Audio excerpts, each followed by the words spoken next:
Տիկին Ադամյան, շարունակվում է եկեղեցու շուրջ զարգացումները եւ արդեն հայտնի դարձավ, որ եպիսկոպոսները, որոնք կաթողիկոսի հրավիրած եպիսկոպոսատ ժողովին պետք է մասնակցեին երկրից դուրս, նրանք հրավիրվել են քննչական կոմիտե եւ նրանց երկրից դուրս գալու արգելք է դրվել նրանց առջեւ։ Սա դուք կապում եք այս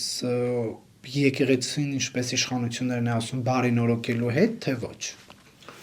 Ես կարծում եմ, որ այնտեղ որտեղ իջել է միածին, այնտեղ էլ պետք է լինեն հոգևոր խորհրդի նիստերը։ Ի սկզբանե դա ընդունենք որպես այբնական ճշմարտություն։ Իսկ այս ամբողջ անցուդարձը կապված է եկեղեցու վերնախավ եւ իշխանություն բոլորին արդեն հայտնի հակամարտության հետ։ Միանշանակ կապված է այդ հակամարտության հետ։ Ու կա մի ուրիշ հանգամանք էլ, ես կարծում եմ, որ ի սկզբանե ամենայն դեպս վեհապարը գիտեր, որ Ավստրիայի որևէ քաղաքում էլ հոգևոր ժողովի նիստ չի գումարվի, դա պարզապես թերևս ցուցադրական քայլ էր եկեղեցու վրա արդեն միջազգային ուշադրություն հրավիրելու է Հայաստանի Հանրապետության ներսում կատարվող այդ իրադարձությունների վրա միջազգային ուշադրություն հրավիրելու, բայց այդ միջազգային ուշադրության առումով էլ եկեք հիշենք Եվրախորհրդի խորհրդարանական վեհաժողովում ընդունված բանաձև, այնպես որ դա եղել եւ մնում է ներ հայաստանյան խնդիր եւ իզուր են փորձերը զանազան կառույցների դիմելու, այդ կառույցներից աջակցություն ստանալու երկու կողմի համար։ Այդ ԵԽԽՎ-ի բանաձևը արդյոք շատ մեղմ չէր իշխանությունների գործողությունների հետ կապված, որովհետև չկար արձանագրում մարդու իրավունքների խախտումների հետ կապված, նույն եկեղեցու այս գործերին միջամտելու քայլերի հետ կապված, սա ինչով է պայմանավորված, ինչու է Եվրոպան խնայում Փաշինյանի իշխանությանը։ Ես չեմ կարծում, որ Եվրոպան խնայում է որևէ մեկի իշխանությանը կամ որևէ մեկին այդտեղ մեղադրելու խնդիր է։ Եթե դուք ընդհանրապես Եվրախորհրդի խորհրդարանական վեհաժողովում ընդունված բանաձևերի, բոլոր բանաձևերի, ոչ միայն այս կոնկրետ բանաձևի, դրանք խորհրդատվական բնույթի բանաձևեր են եւ որևէ պարտադիր կատարման ենթակա չեն։ Ես չեմ կարծում, որ իրոք Հայաստանի Հանրապետությունում այդպես մարդկանց իրավունքներ են խախտվել, թե ինչ են արել, եթե դու մտնում ես պատերազմ, իսկ եկեղեցին պետության դեմ պատերազմ է մտել, պատերազմում ոնց պատերազմում,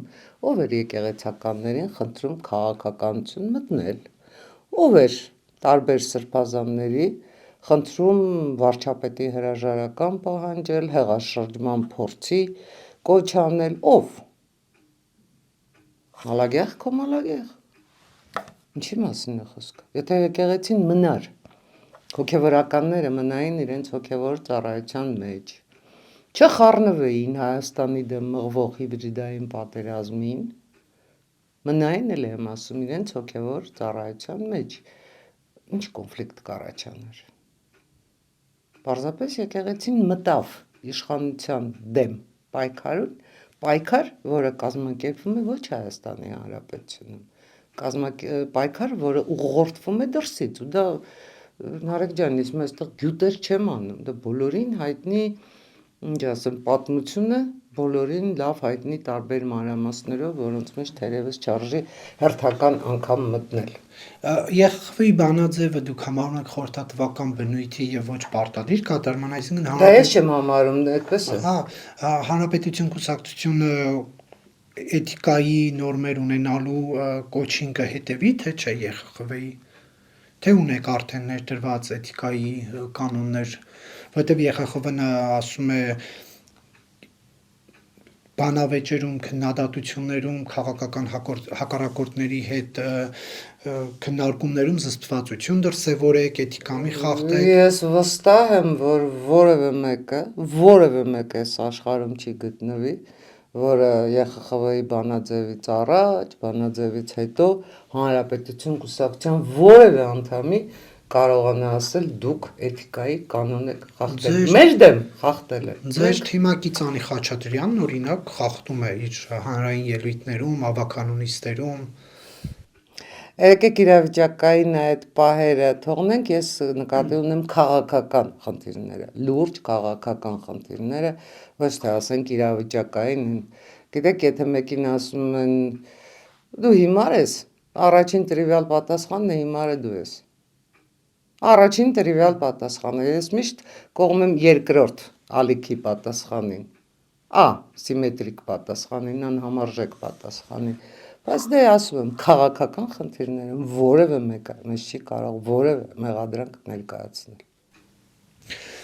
Եվ դուք արդեն հայտարարել եք ընտրություններին մասնակցելու մասին, պարոն Սարգսյանը ասում է, որ ինքն է լինելու վարչապետի թեկնածուն եւ դա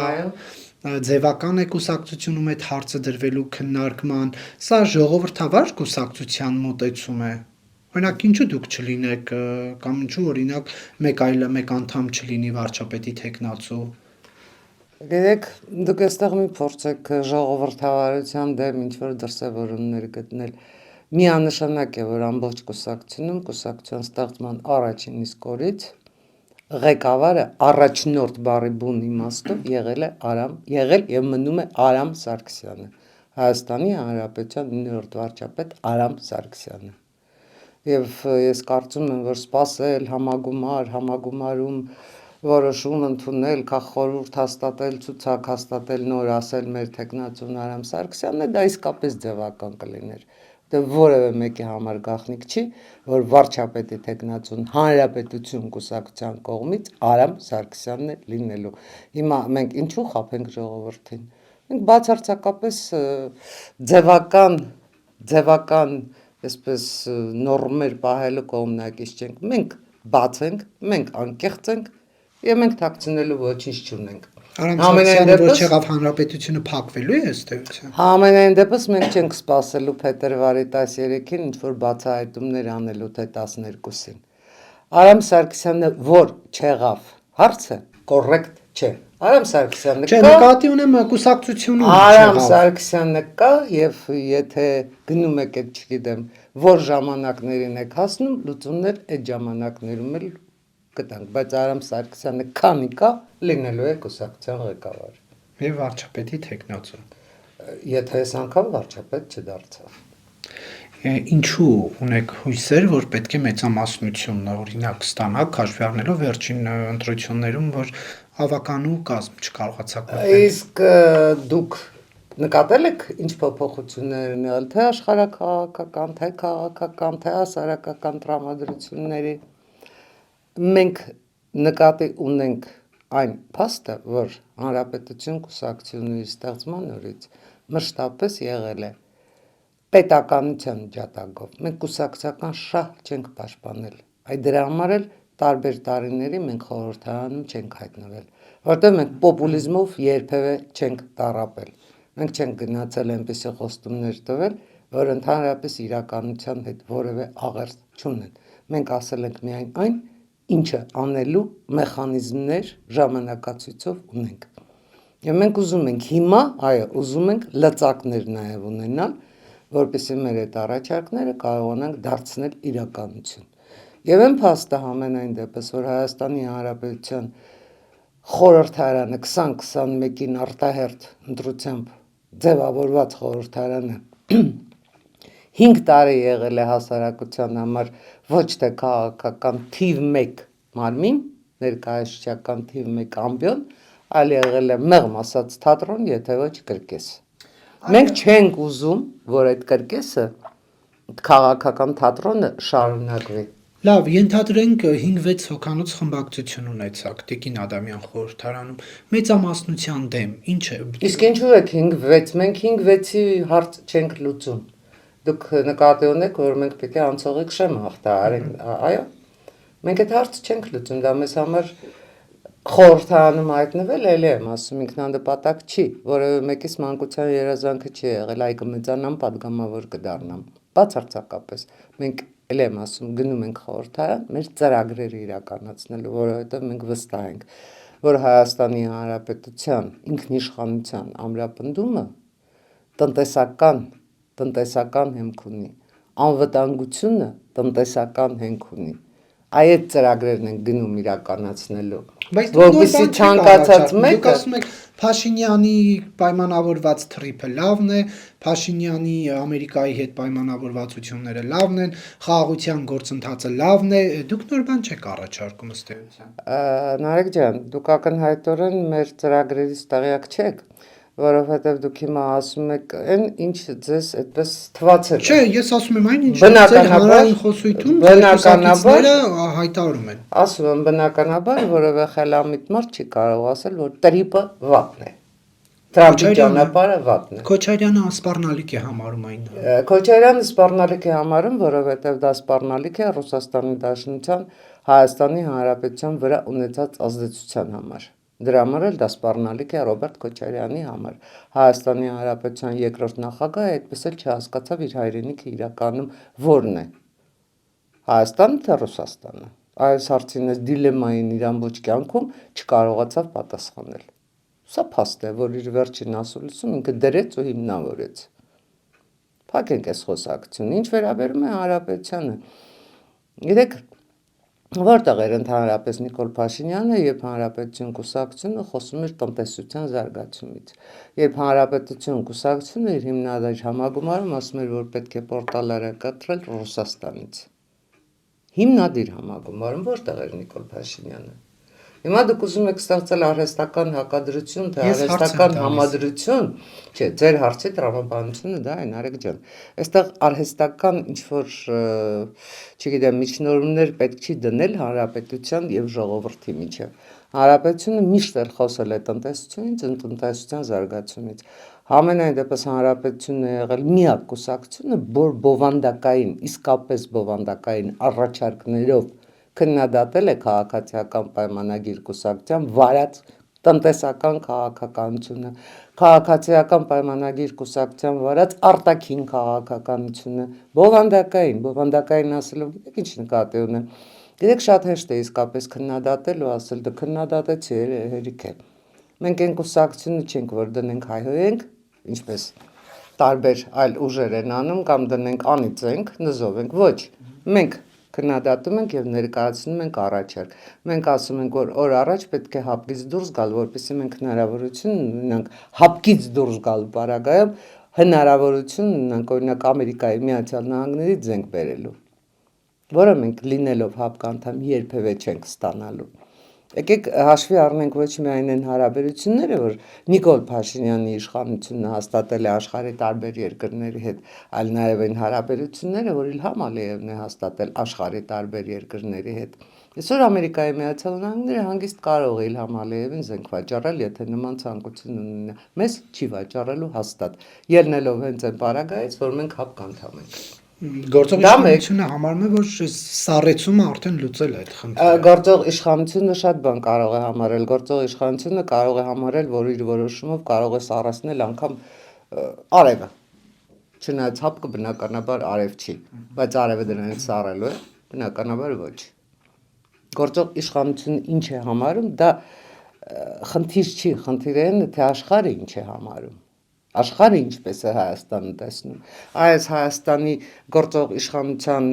տրամաբանությամբ հավասարակշիռ քաղաքականությունը մի պարան է, որը կտրվելու է եւ ուղղվելու է Հայաստանի Հանրապետության իշխանության ճակատին, խոշոր հաշվով Հայաստանի Հանրապետության ժողովրդի դեմ, որովհետեւ մենք չենք կարող այսքան երկար չտրամաբանված անհավասարակշիռ հավասարակշռման, չգիտեմ ինչ քաղաքականություն վարել այն պարագայում, երբ մեր երկրում գործում են ռուսական մոնոպոլիաներ։ Երբվանից ենք, կարծեմ ձեզ հետ էլ հարցազրույցներում, երբվանից ենք խոսել Հայաստանի Հանրապետությունում Ռոբերտ Քոչարյանի իշխանության օրոք կնքված ՌԺԴ-ի պայմանագրի մասին։ Երբվանից ենք խոսել եւ երբվանից ենք ասել, որ այդ պայմանագիրը պետք է վերանայվի։ Պետք չէ սпасել 2028 թվականին։ Բացարձակապես պետք չի։ Նիկոլ Փաշինյանը հիմա դեռ առաջարկում է Ռուսաստանին, ռուսները այսպես երկար դրական ազդակներ է ստացել։ Այո, շատ դրական ազդակներ է ստացել, որոնք չգիտես ինչու գրավոր չեն, այլ բանավոր են։ Այսինքն ով է ժպտացել, կամ է դրական ազդակ ինչ է նշանակում։ Գիտեք, Գրագրություն էլ կա ըստ Նիկոլ Փաշինյանի։ շատ լավ, երբ է դա սկսվելու։ Կա ժամանակացույց։ Կա ժամանակացույց։ Եկեք հիշենք, Ռուսաստանը քանի տարի է Թուրքիայում ակկույու կառուցում։ Նույնիսկ գնացին Էրդողանի հետ ինչ-որ կոճակներ սխմեցին, իբր ատոմակայանը գործարկեցին, ատոմակայան գոյություն չունի։ Սնանք արժեդեն գալու է այստեղ ներդրումներ անի ինչ-որ փոքրիկ, չեմ ասում, ամբողջական փոքրիկ հատվածներ վերականգնի, այսքան Ռուսաստանը գալու է այստեղ անի այն գործը, որին դեմ է։ Ռուսաստանը ընդհանրապես չի ցանկանում, որ այդ ձեր ասած տրիպը գործարկվի։ Ասում եմ պատճառը, որովհետև դա իր քաղաքականությանը դեմ է, որովհետև Ռուսաստանը չի ուզում, որ տարածաշրջանում լինի խաղաղություն։ Եթե տարածաշրջանում խաղաղությունը չի վտանգվում, եթե իսկապես բացվում են ճանապարհները, եթե Հայաստանի Հանրապետության տարածքով ընդհանրապես այդ տրիպում ընդգրկված երկրների տարածքով անցնում են գնացքներ, ավտոմեքենաներ, մալուխներ, գազատար, նավթ, ինչ է անելու Ռուսաստանի տարածաշրջանում։ Ընդհանրապես ինչ է անելու։ Ում է պետք է այդ պարագայում Ռուսաստանի ներկայությունը։ Այս հարցն է լուծում Ռուսաստանը։ Ու Նիկոլ Փաշինյանը հիմա պետք է ձեզ կամ ինձ համոզի, որ այո Ռուսաստանը գալու է այստեղ իր պայմանագրով նախատեսված պարտականությունները կատարի։ 5 տարի սպասենք, 10 տարի սպասենք, 15 տարի։ Այդ դեպքում ինչու է առաջարկվում Ռուսաստանին այս գործընթացների մաս դառնալ, եթե իրենք ամեն ինչ վիժեցնելու են։ Որովհետև Նիկոլ Փաշինյանը փորձում է ընտրություններից առաջ հնարավորինս չեզոքացնել Ռուսաստանից սպասվող սպառնալիքները։ Այլ տարբերակ չկա։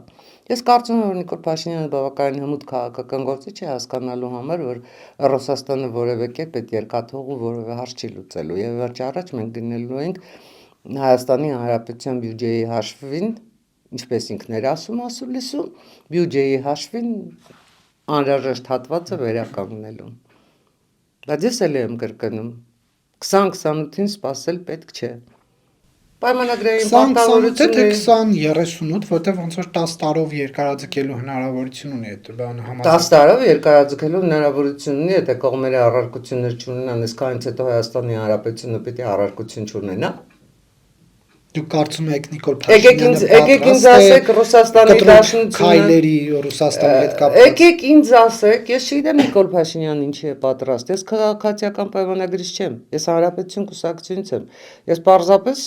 ինչպես ցանկացած ողջամիտ մարդ, ուզում եմ հասկանամ, Ռուսաստանի Դաշնությունը պայմանագրով նախատեսված որևէ պարտավորություն կատարել է։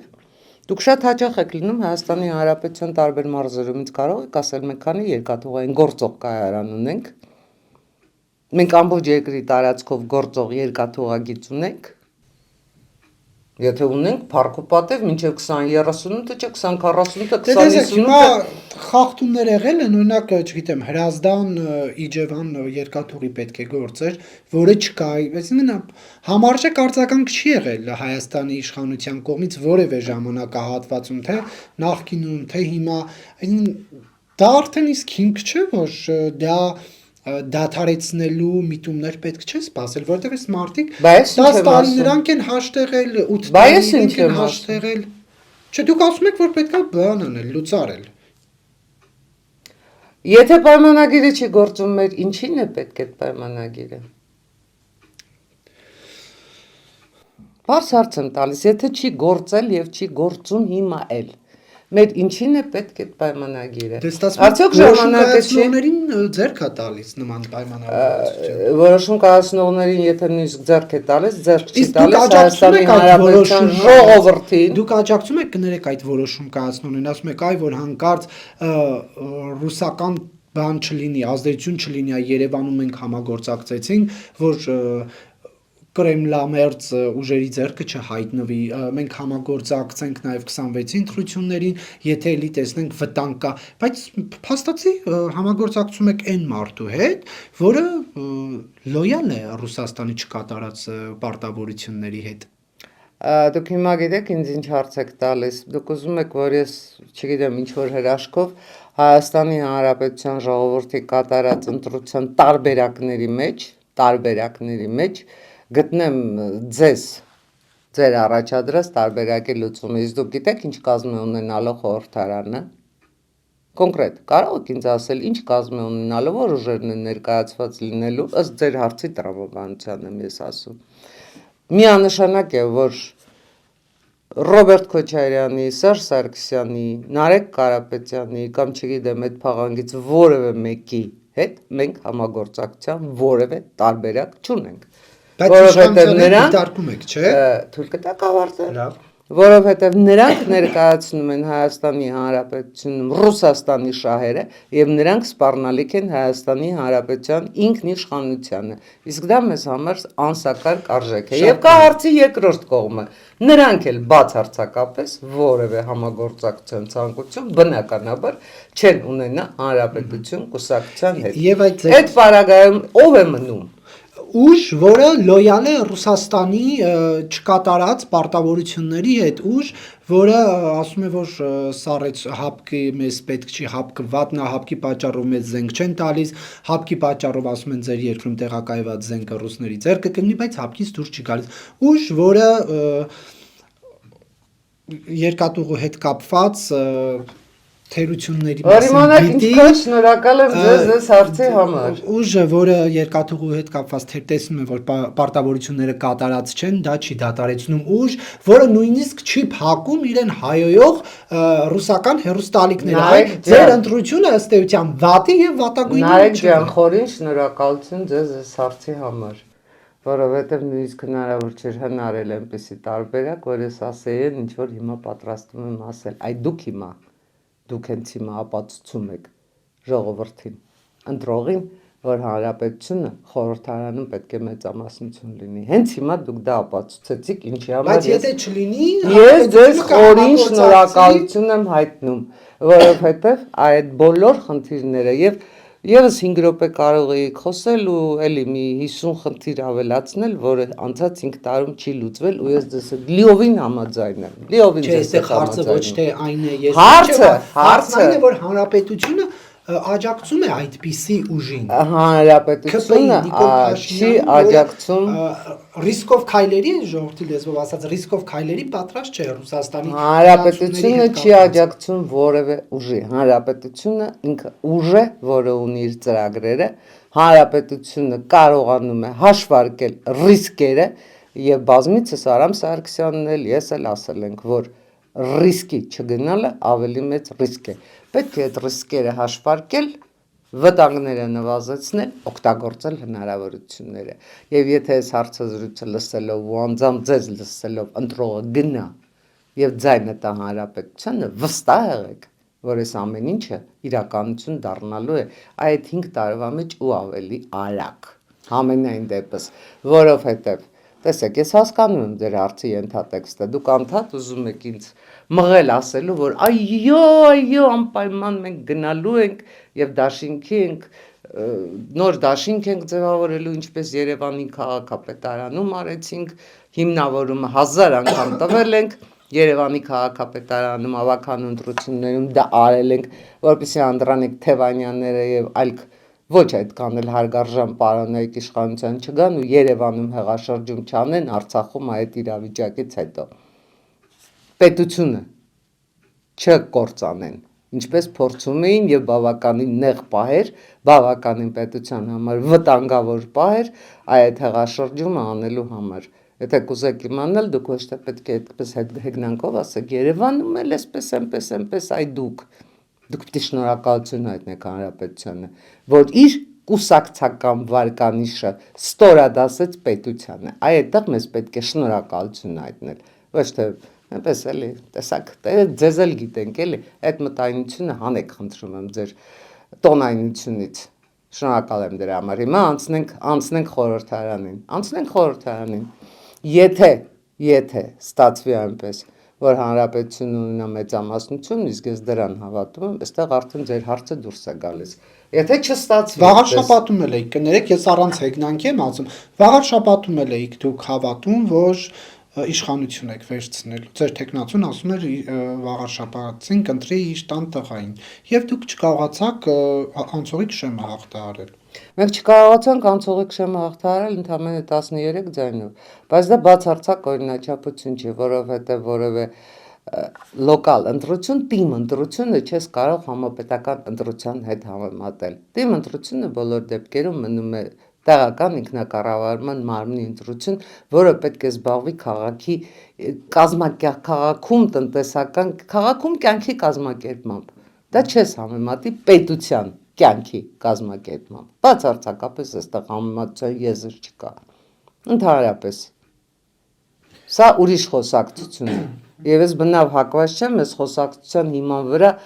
կառուցել հանրապետություն կուսակցության քաղաքականություն։ Այլ թեմաների անդրադառնանք Տիկին Ադամյան, տեսեք, իշխանությունը քննադատում է, Ռուսաստանին փչացնում է, հայ-ռուսական հարաբերությունները ըստ Ռոբերտ Քոչարյանի նույնն անում են նաև արևմուտք ձգտող ուժերը եւ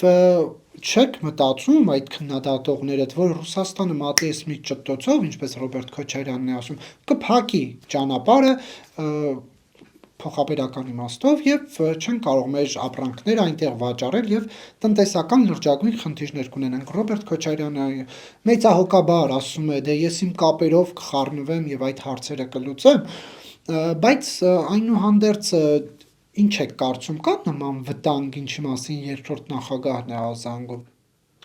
Ես չգիտեմ Ռոբերտ Քոչարյանը ինչն է ճտտացնում, բայց վստահաբար եթե Ռուսաստանը ճտտոցի հնարավորություններ արդեն ճտտացրել էր առանց Ռոբերտ Քոչարյանի ասուլիսին սպասելու, համոզված եղեք։ Պարզապես համոզված եղեք։ Ռուսաստանի Դաշնությունը այսօր այդ հնարավորությունը չունի, վաղն էլ չի ունենալու։ Եվ հենց այդ պատճառով են Ռոբերտ Քոչարյանները, Նարեկ Սամվել, չգիտեմ այնտեղ ելով Կավելանա Կարապետյանները այսքան ակտիվացել։ Հենց այդ պատճառով, որտեղ Ռուսաստանի Դաշնությունը չունենալով այլևս ռազմական ագրեսիայի հնարավորություն, պարզապես ռազմական ագրեսիայի հնարավորություն չունենալով մենք մի բարեբախտություն ունենք Ռուսաստանի հետ ընդհանուր սահման չունենք։ Չունենալով այդ հնարավորությունները, չունենալով տնտեսապես Հայաստանը խեղդելու հնարավորությունը, որը մշտապես օգտագործել է իբրև քաղաքականության լծակ, ոչ միայն Հայաստանի Հանրապետության դեմ, պարոն Կիրակոսյան, ես դες վստահեցնում եմ, որ այդ խորհրդային տարածքի բոլոր պետություններում էլ այսօր մնացել է Ռուսաստանը մոնոպոլ դիրքերում տնտեսության մեջ, իսկ երբ դու տնտեսության մեջ մոնոպոլ դիրքեր ունես, դու փորձում ես քաղաքականություն թելադրել, դու փորձում ես այդ պետության ինքնիշխանությունը հավաքել քո բուռը ու նրան դարձնել քո վասալը։ Սա հին փորձված, այսպես հին կովկասյան ավանդույթ է, հին փորձված քաղաքականություն է, որտեղ Ռուսաստանի հերթով սկսում է ձախողվել։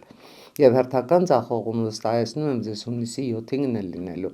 որովհետև Ռուսաստանի Դաշնությունը ժողովրդավարական ընտրություններով, որոնք արդեն իսկ կասկածի տակ են դրվում։ Ինչքան եք դուք օրվա լրահոսում ընտրությունների արդյունքների մասին, հետընտրական գործընթացների մասին կամ ընդհանրապես ընտրությունները արդար, ժողովրդավարական, թափանցիկ լինելու կասկածների մասին դրույթներ հանդիպել։ Վստահաբար հանդիպել եք, հիմիկվանից է դա դրվում։ Ռուսաստանի Դաշնությունը այստեղ հաջողության չի հասնելու։ Հետևաբար այստեղ հերթական անգամ ձախողվելու է Ռոբերտ Քոչարյանը։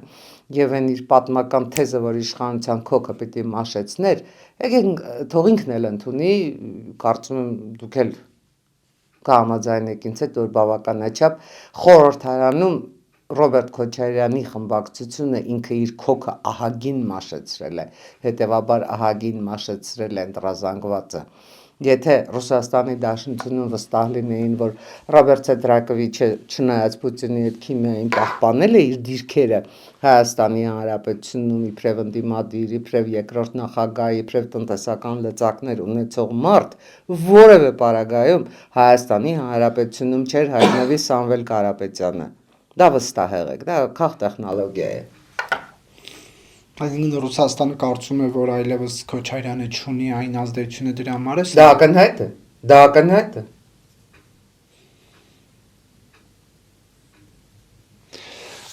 Տիկին Ադամյան, Ռուսաստանի միջամտությունը այնուհանդերձ լինելու է ընտրություններին։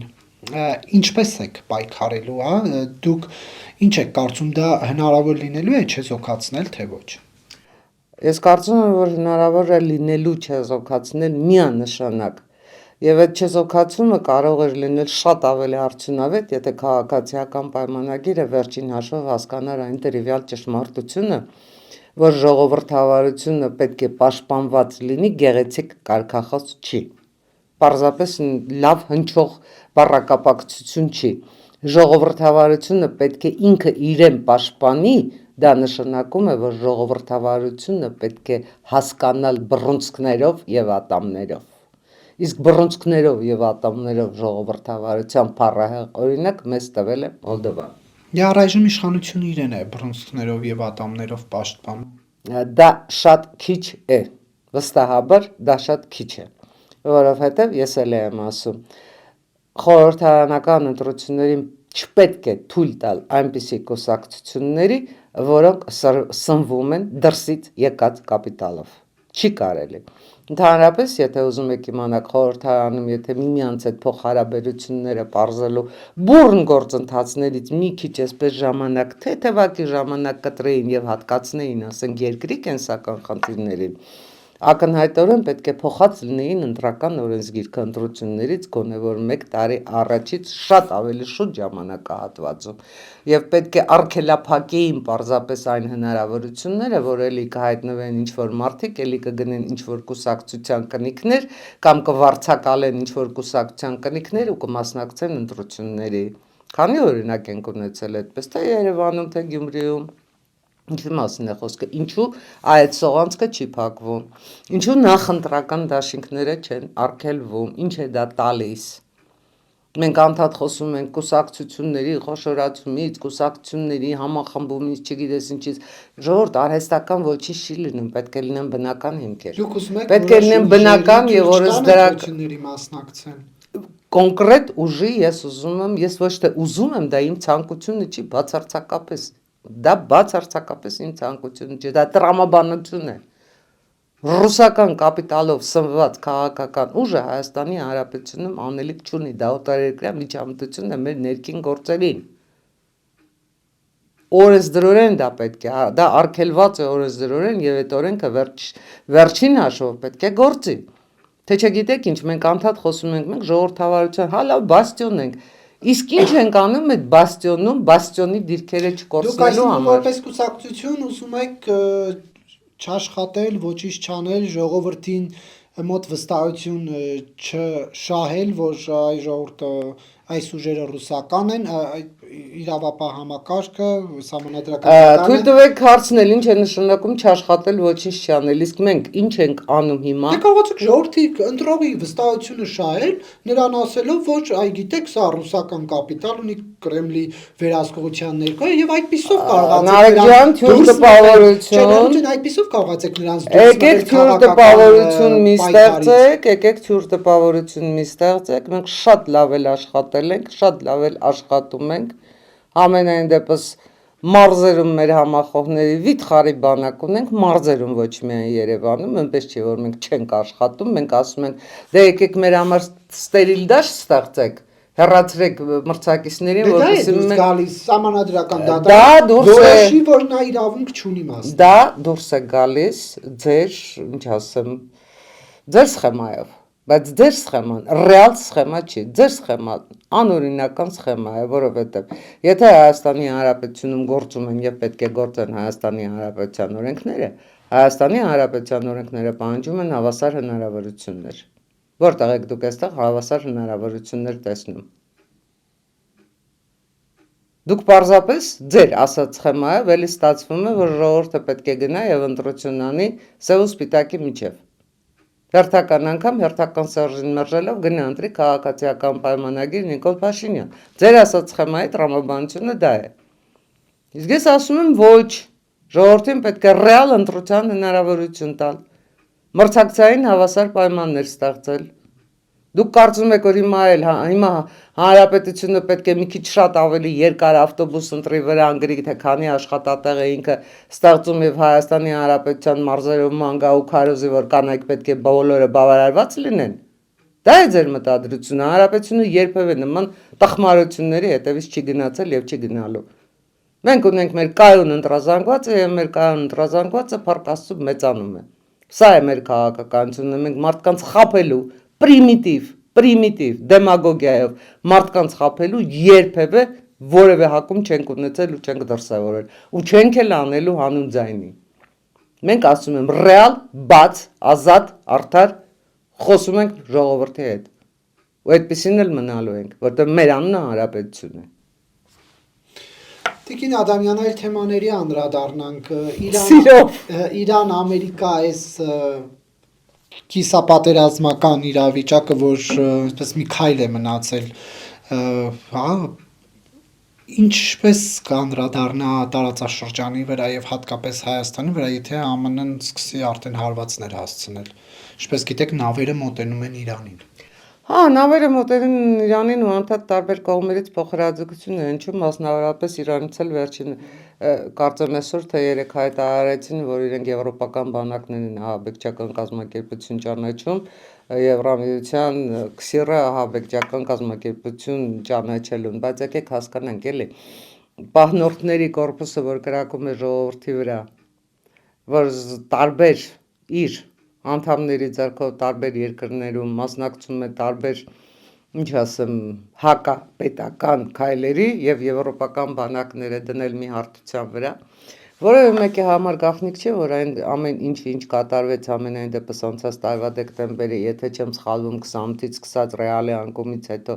սկսած ինչ կատարվեց Իրանում, սոցիալական հենք ուներ եւ որևէ դրսից ուժ այդ պարագայում այդ դեպքում չէր միջամտում այդ շարժումներին։ Մարդիկ պարզապես կիլոգրամներով փող էին տանում, որպեսզի կարողանային հաց գնել։ Եվ ռեալի այդ ֆանտաստիկ անկումը, իդեպ ռեալի անկումը այդ ցուցանիշի վրա չի կանգնել եւ շարունակվում է, այսինքն երկրորդ ալիք կարող է առաջանալ Իրանում ռեալի այս անկման հիման վրա, նոր անկման հիման վրա։ Այդ հարցերը լուծելու սեփական ժողովրդի հետ խոսակցության հնարավորություն ունալու, ոչ թե կախաղաններով, ոչ թե վրաները կրակելով եւ բռնություններով խեղդելու փոխարեն Իրանի իշխանությունները պետք է նախ հասկանան ինչ է կատարվում իրենց քաղաքականության հետևանքով, ինչ է կատարվում իրենց երկրում։ Հետո նոր փորձեն Ամերիկայի Միացյալ Նահանգներին սատանա հռչակել, եվրոպական բանակները ահաբեկչական հռչակել։ Պարզ է, չէ՞ որ խեղդվեց, այո, այդ ճնշումներով, բռնություններով, սպանություններով, իդեպ որևէ մեկը թերևս մինչև այսօր էլ չգիտի, թե այդ Իրանի տարբեր քաղաքներում բռնությունների հետևանքով քանի զոհ է եղել։ Որևէ մեկը թերևս այսօր դրա նույնիսկ ճշգրիտ պատկերացումը չունի, թե զոհերի, թե վիրավորների, թե ձերբակալվածների մասին։ Պարզ է, որ իրավիճակը այն ժամանակ չհանգուցալուծվեց։ Այո, քսիրը կարողացավ մարդկանց փողոցներից տուն տանել, վախեցնելով, սպանելով, պարզապես տուն ուղարկել, բայց այդպես երկար չի կարող հանդարտված մնալ, քանի դեռ Իրանում ռեալը չի կարգավորվել, քանի դեռ սոցիալական բունտը չի մարել, այս ամեն ինչը շարունակվելու է։ Եվ պետք չի հարևաններին սպառնալ կամ այս կամ այն։ Ես եթե չեմ սխալվում, այսօր էլ աչքովս ընկավ, որ Իրանի արտաքին գործերի նախարարը թե ով էր հայտարարել, որ եթե պատերազմ սկսի Ամերիկայի Միացյալ Նահանգները հարվածի Իրանին, տարածաշրջանում է պատերազմ սկսելու։ Ինչ տարածաշրջանում է պատերազմ սկսելու։ Գիտեք, սովորաբար նման ֆորս-մաժորային շոկային իրավիճակներում արվում են շատ տարբեր հայտարարություններ, որոնք բացարձակապես իրական հենք չունեն։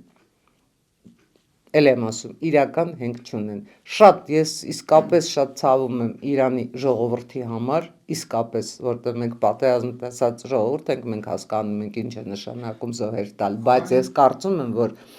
Իրանում իշխանությունը ինքը իր սխալներից պետք է եզրակացություններ անի եւ ինքը փորձի իրավիճակը շտկել, ոչ թե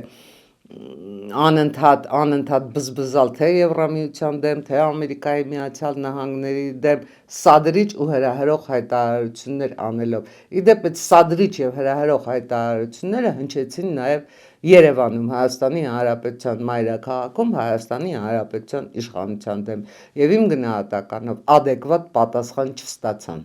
որովհետեւ ինչ-ինչ, բայց Հայաստանի Հանրապետությունը այս ամբողջ ընթացքում երբևէ չի եղել պլացդարմ Իրանի իշխանության դեմ։ Դա սադրիչ հայտարարություն էր, որ մնաց անպատասխան։ Տիկին Ադամյան, ինչ տեղի կունենա Իրանի հետ, եթե Միացյալ Նահանգները հարձակվի, որտեղ ըստ էության Թրամփի նպատակը ոչ թե Իրանում ժողովրդավար պետություն ունենալն է, ոչ թե մարդկանց իրավունքներն են, այլ Իրանի օգտակար հանածոները հարստությունը, ինչպես Վենեսուելայի դեպքում մենք տեսանք։ Սա գաղտնիք չէ, որտեղ նա արդեն եվրոպական պետությունների, Կանադայի մնացածի հետել այդ տնտեսական նկրտումներով փորձում է կոնֆլիկտներ ունենալ մինչև անգամ Գրենլանդիա եւ այլն։ Ամեն դեպքում ինչ կլինի, այս իշխանությունը կմնա ինչ որ բաժին կտան Թրամփին, թե սուր պատերազմ կսկսի, որը կձգվի ինչպես ռուս-ուկրաինականի դեպքում, եթե այս իշխանությունը ինչպես Սիրիայում տեսանք կփախչի, ինչ կլինի։ Ձեր հարցի մեջ արդեն պատասխանների տարբերակներ կան։ Ես կարծում եմ, որ բոլոր դեպքերում 12-օրյա պատերազմը վկա, Իսրայելի, Իրանի տարբեր ժամանակներում տարբեր փոխադարձ հարվածները վկա, ի վերջո տարածաշրջանում պետք է հաստատվի խաղաղություն, որովհետև եթե մենք ուզում ենք, եթե Ամերիկայի Միացյալ Նահանգները, իսկ Ամերիկայի Միացյալ Նահանգները դա ուզում է, որ տրիպը գործի, մեզ պետք է խաղաղ Իրան։ Սա միանշանակ է տարածաշրջանում մի քիչ ավելի մեծ ռակուրսով վերցրած տարածաշրջանում պետք է լինի խաղաղություն եւ պետք է լինեն բաց հաղորդակցողիներ։ Այնպես որ Իրանի իշխանության համար շատ ավելի ճիշտ է հնարավորինս արագ կողմնորոշվել այդ կեղծ պաթետիկայից, բոլորին վախեցնելուց կամ սեփական վախերը հոխորտանքով թաքցնելուց անցնել իսկապես արևելյան, շատ հմուտ, շատ ճկուն, շատ գեղեցիկ եւ իմաստուն դիվանագիտության սեփական երկրի շահերը հնարավորինս պաշտպանելով վտանգները հեռացնել, վերջապես Իրանին հնարավորություն տալ պատժամիջոցներից ազատվելու,